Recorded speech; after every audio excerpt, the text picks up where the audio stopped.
Thank you so much. Oh,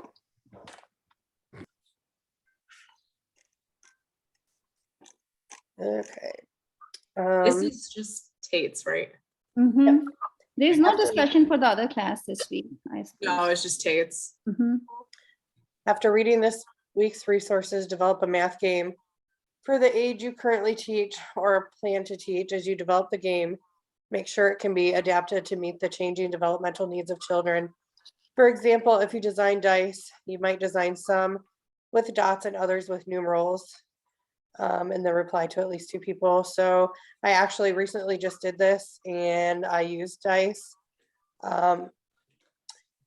One set has, there's 3 of them. One set has a color, one has the dots, and the other one has a numeral. Depending on which set of children play is how we'll use the dice. So I'll either use the color and the numerals, or I'll use the numerals and the dots, or whatever works for the set of kids. And it's actually an insect game because the insects match the colors. Or you can do it by numbers and they just roll, and then they look like little alligator tongues, but you really have to squeeze them to be able to pick up that many insects and put them into the jar. Just to work on their math, work on their fine motor, identifying their numerals, counting out loud, quantifying. And that's just a simple little game that we just started doing recently, actually. For we my, did for my room. We did shapes and colors. Since I'm still in the 2s and 3s, we don't want to push numerals on them quite yet. So before that, with the mathematics, we'll do the shapes or the colors, or we just started like different yoga stretches, poses, and they'll roll the dice and they'll either find that shape or that color somewhere in the room for me. And when they come back and give it to me, I say, what's the color? And then they say it back to me. Or we do the stretch and then I'll say how many times, and I'll ask them to hold up their hand and pick a number. You know, they don't really get it yet, but then we count their fingers together. And most of them will do a 1 or a 5. And then I count the fingers with them and we'll hop 5 times. Or, you know, we'll do a little stretch or a movement depending on what the dice rolls. And we do that. for my lesson that I did last week about the ocean, I did fishing with them, and on every fish there was either a number or dots, so they had to count kind of like how it looks on a dice. So then they went fishing, obviously. But I bought the fishing set on Amazon and it's way better than the laminated printout fish and the magnet. I'll send the link. It is so fun. And so they did that, and then there comes with a graph, and the graph they write down every number that they get, and they actually really enjoyed that. And then I had another one in the same unit, and it's 4 different color fish on a page, and then they had to first take colored goldfish and separate them out based off of what color they were and put them on each colored fish, and then I had them go through and count it. So just some simple stuff like that. They actually really enjoyed. I was worried that they wouldn't like it, but they had lots of fun doing it. I can go next. Go ahead, Desiree. Go ahead. I feel like I kind of been doing this like similar.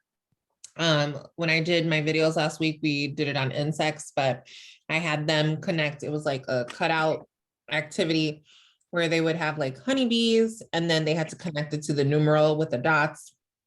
So that was cool. Then there was a different activity I did with them where it was like bug jar counting, but like they would have to like match the numerals again. So like if the jar said 4, they would have to put 4 bugs in there. If the jar said 5, you know, so on and so forth. So it's very similar to what you guys have been doing too. Sure. So what I did was, so hold a number card and have dots on it too for kids who don't know their numbers yet. They can count the dots and have blocks and have them stack that many. They'll do one-on-one correspondence and count how many, what number they need. And I was building with them. And then in the end, I just picked up a higher number, like 10, and we all are stacking 10 blocks, and some were able to do it, some not. So then we did the size comparison, that who has more, which one is taller and which one is shorter than my tower. So we did like number identification, how many, then we did one-on-one correspondence, then we did counting, and then we did size comparison. It was so much of math that in one simple activity. We kind of did like the same thing in my class, like for kids who didn't like really know their numbers, like the kids would like count the numbers. Sorry, I feel like my camera is like really close. The kids would like count the numbers, and then they would like roll the dice, and like they would like draw like a 1 or a 2, and then for like seasons, like we had a season thing for like the gingerbread man, and we still do it as like a fun activity. I'll have like 1 button on him, 5, and the kids will have to count how many. We do that like with shamrocks. We do it with like every different like activity, because a lot of our kids are still like learning the activities, and we'll also kind of make like a fun game with like, we have like the cubes, and the kids will kind of like stack them, and then they'll match the colors. So it's still like math, and or even just doing like like sometimes I'll pretend to like work with the kids, and like we'll have like a competition, like who can do like 2 + 2 first, or like 1 + 1. So fun things like that. So for my activity, what my kids, they love to do is it's a button card. And what they do is they have to match the buttons. And so some of them are actually matching the buttons by patterns. So circle, triangle, circle, triangle, circle, triangle. And then what I do is after they're able to do that, I try to extend the activity. So I try to tell them, I was like, okay, this one stopped right here with the triangle. What comes next? And then I try like, okay, I know you have the triangle, after you have the circle, what's the next one after the circles? Just try to get them to learn how to extend it. And then I also have them to go through counting them, because most of my kids are still learning to count objects up to from 1 through 10. So that's just something that we continue to build on.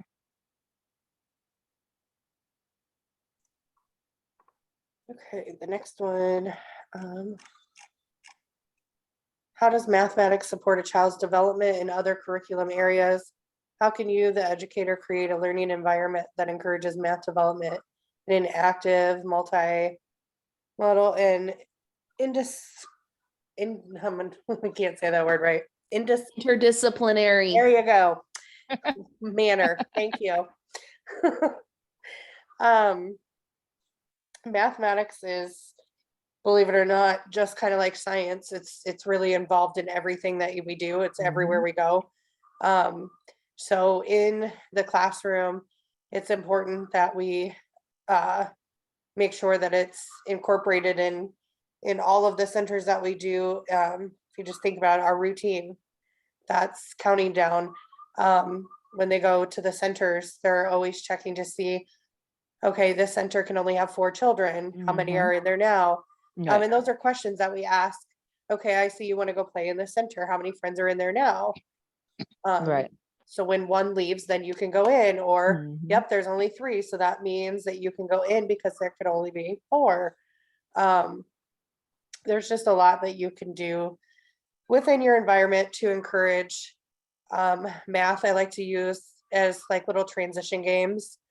Find something tall, find something short, get the bing bags out, have them toss them. Did it land behind something? Did it land beside it, in front of it? So just a lot of things like that can easily be incorporated into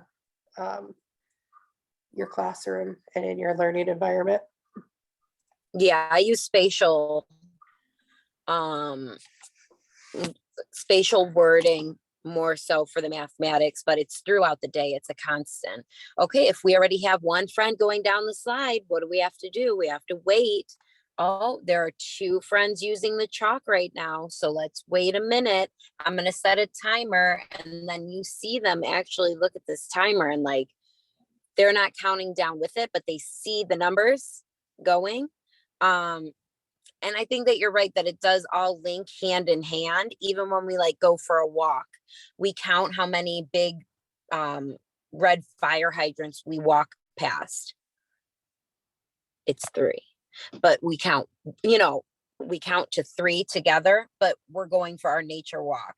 If for our social emotional, we're taking 3 deep breaths, we're counting as we're doing the other things that we need. And especially like when my kids make the Play-Doh, we're doing the measurements. So I think that it all ties in without us even realizing it. It's like when we did that STEM class, it made me think that, wow, okay, I use math a lot more than I thought. Sure. Yeah, same. I think math is just in everything, anything and everything that we do.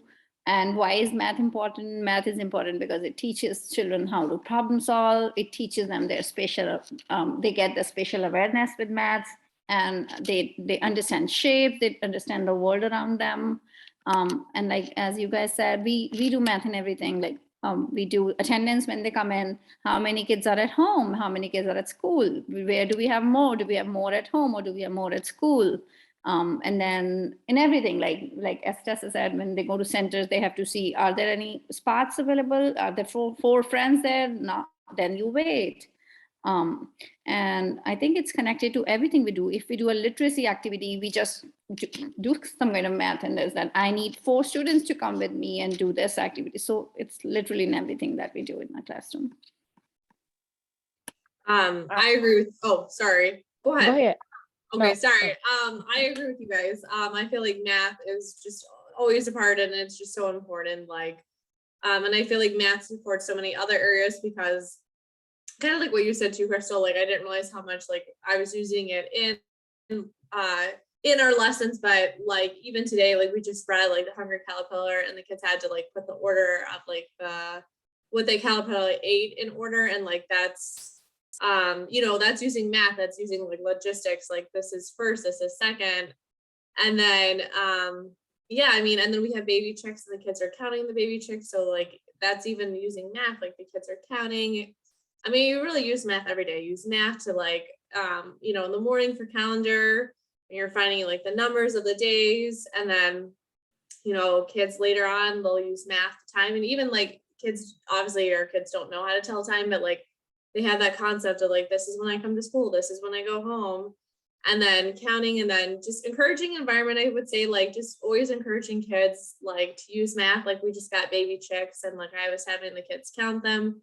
So even that is like encouraging my kids to like practice their math skills, and having manipulas and things that they like, we'll always encourage them to want to learn about math. I agree with, oh, sorry. Carmelita? Yeah. Okay. Okay. Thank you, Desiree. I agree with everything you all said, especially the part about with the routines during the day. That definitely helps them with learning how to put things in sequential order. It's like they come in the morning, even with the routines. Okay, when we come in the morning, you put your stuff in your cubby. What do you do next? Oh, you go wash your hands. Then when you come back in, then you can make a choice. Okay, now it's time for lunch, for breakfast. What do we need to do before breakfast comes? Oh, we need to clean up. So it just helps teach them with the routines. That's also teaching them time, because they know when I say, okay, it's time to clean up. Or either some of my friends are saying, okay, Miss Carmen, when they're playing, it's like, it's time for lunch yet? I was like, yes, lunch will be here in a few minutes, because they know that after we go outside and we come back in and we're playing, lunch is coming. And just like you were saying with the counting how many friends, my friends, they have learned. Now they sit down on the carpet and they'll tell me, oh, Miss Carmen, we have 1, 2, 3, 4, 5, 6, 7, 8, 9 friends here today. I was like, oh, thank you. So then I was like, okay, are you sure?